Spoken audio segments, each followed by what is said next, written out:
सीमा शर्मा। स्वागत है आपका मर्दर हिंद 24 न्यूज पर। आप देख रहे हैं रात 8 बजे की देश दुनिया की खबरें विस्तार से। कांग्रेस संसदीय दल की अध्यक्ष सोनिया गांधी दिल्ली के सर गंगा अस्पताल में भर्ती। कांग्रेस संसदीय दल की अध्यक्ष सोनिया गांधी को रविवार को हल्के बुखार के लक्षणों के बाद दिल्ली के सर गंगाराम अस्पताल में भर्ती कराया गया। वह डॉक्टरों की निगरानी में हैं।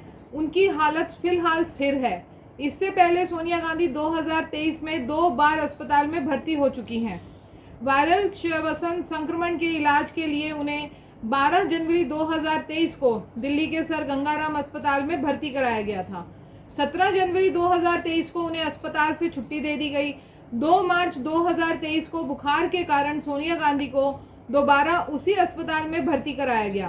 कांग्रेस संसदीय दल की अध्यक्ष ने हाल ही में 31 अगस्त को मुंबई में विपक्ष की भारत गठबंधन की बैठक में भाग लिया था। वह अपने बेटे और कांग्रेस सांसद राहुल गांधी के साथ वहां थी। राष्ट्रीय अध्यक्ष जेपी नड्डा रविवार को सतना जिले के चित्रकूट से अपनी पार्टी की जन आशीर्वाद यात्रा को हरी झंडी दिखाएंगे। मध्य प्रदेश विधानसभा चुनाव में बमुश्किल 3 महीने बचे हैं।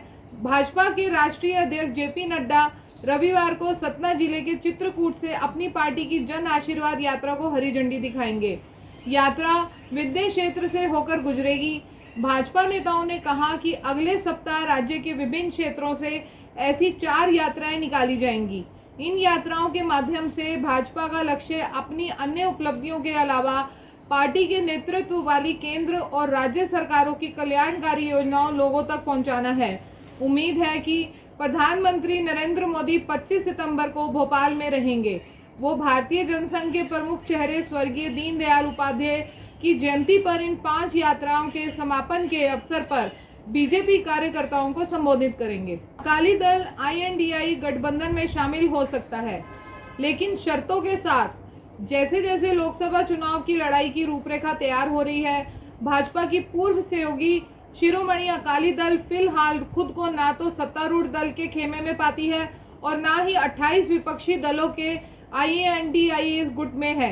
एक समय पंजाब की सत्ताधारी पार्टी रही अकाली दल वर्षों की चुनावी गिरावट के बाद खुद को राज्य और राष्ट्रीय राजनीति के हाशिए पर पाती है। अकाली दल के पूर्व सांसद नरेश गुजराल, प्रेम सिंह चुंद माजरा और बलविंदर सिंह भुंडर ने दी द इंडियन एक्सप्रेस को बताया कि अकाली दल INDI गठबंधन में शामिल हो सकता है, लेकिन शर्तों के साथ। समाजवादी पार्टी के राष्ट्रीय अध्यक्ष अखिलेश यादव ने एक देश एक चुनाव को लेकर कहा कि यह प्रयोग सबसे पहले उत्तर प्रदेश में आजमाया जाना चाहिए। केंद्र की मोदी सरकार ने शुक्रवार को एक देश एक चुनाव को लेकर एक कमेटी बनाई है। कमेटी पूर्व राष्ट्रपति रामनाथ कोविंद की अध्यक्षता में काम करेगी। कमेटी देश में एक साथ चुनाव की संभावनाओं को पता लगाएगी। अखिलेश यादव ने आगे कहा, यह केवल इंडिया गठबंधन की मीटिंग को डिस्ट्रैक्ट करने के लिए बोला गया है। एक देश एक चुनाव सिर्फ धोखा देने के लिए किया गया है।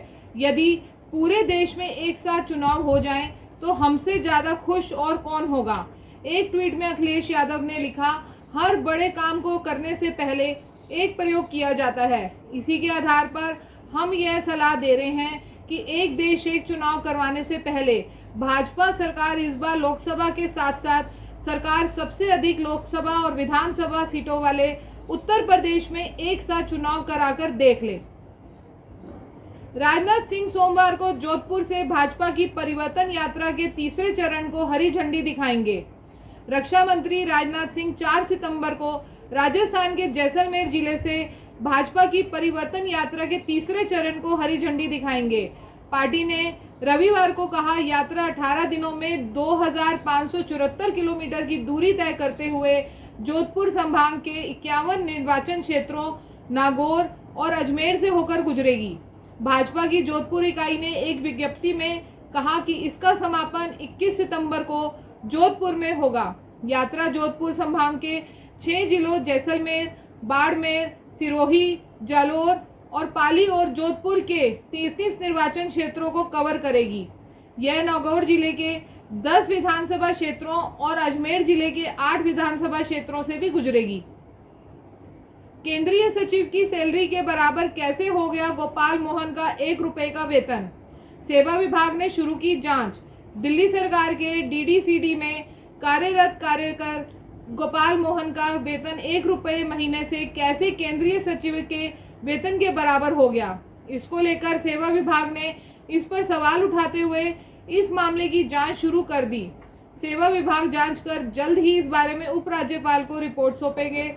वहीं दिल्ली सरकार ने कहा कि एलजी दिल्ली को बर्बाद करने में लगे हुए हैं। मैं राष्ट्रपति बना तो ट्रंप को माफ कर दूंगा। भारतीय मूल के उम्मीदवार ने उपराष्ट्रपति कमला हैरिस को घेरा।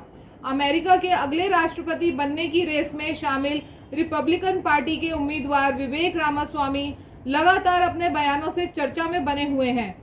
पिछले महीने हुए पहली प्रेसिडेंशियल डिबेट में भी विवेक रामास्वामी छाए रहे और उसके बाद से उनकी लोकप्रियता में भी उछाल आया।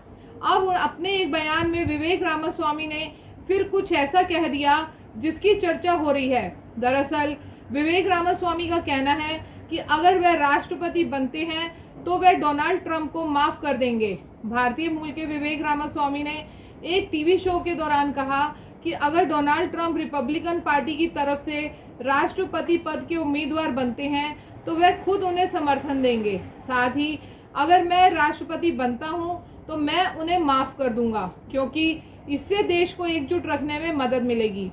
बता दें कि ट्रंप कई मुकदमों का सामना कर रहे हैं। इनमें जॉर्जिया चुनाव में दाखिल देने, एडल्ट स्टार स्टॉर्मी डैनियल्स को पैसे देने, कैपिटल हिल्स में हिंसा के लिए उकसाने और गोपनीय दस्तावेज लीक करने जैसे मामले शामिल हैं। रामास्वामी ने कहा कि ट्रंप के खिलाफ चल रहे मामले राजनीति से प्रेरित हैं। रूस ने यूक्रेन के डेब्यूट पोर्ट पर किया एक साथ 25 ड्रोन से भीषण हवाई हमला। बंदरगाह तबाक रूस ने यूक्रेन के डेब्यूट पोर्ट पर भीषण हवाई हमला किया। यूक्रेन ने रूस के इस हमले को आतंकवादी हमला करार दिया। रूस की सेना ने यूक्रेन के इस पोर्ट पर एक साथ 25 घातक शहीद ड्रोनों के जरिए हमला बोला।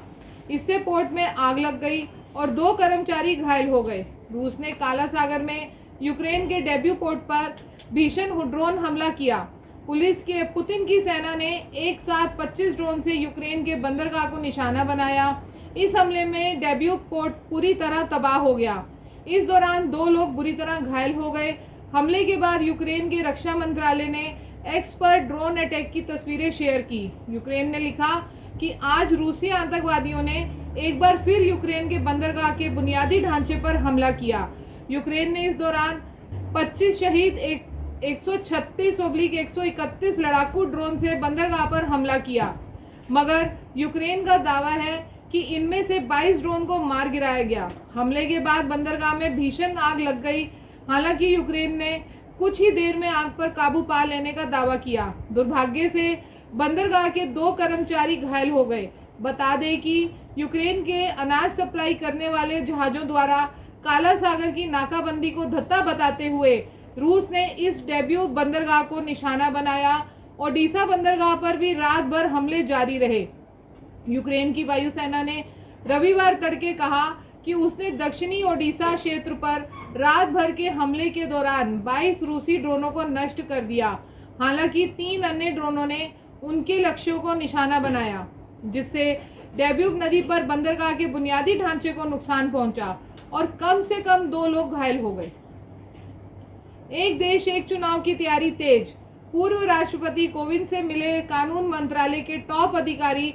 पूर्व राष्ट्रपति रामनाथ कोविंद लोकसभा, राज्य विधानसभाओं और स्थानीय निकायों के लिए एक साथ चुनाव कराने की जांच करने और सिफारिशें करने के लिए उच्च स्तरीय समिति के प्रमुख सरकार ने शनिवार को 8 सदस्यीय समिति को अधिसूचित किया था। इसको लेकर कानून मंत्रालय के टॉप अधिकारियों ने उनसे मुलाकात की। एक देश और एक चुनाव को लेकर तैयारियां तेज हो गई। इस संबंध में केंद्रीय कानून मंत्रालय के शीर्ष अधिकारियों ने रविवार को पूर्व राष्ट्रपति रामनाथ कोविंद से मुलाकात की और उन्हें ब्रीफिंग दी। दरअसल कोविंद लोकसभा, राज्य विधानसभाओं और स्थानीय निकायों के लिए एक साथ चुनाव कराने की जांच करने और सिफारिशें करने के लिए उच्च स्तरीय समिति के प्रमुख हैं।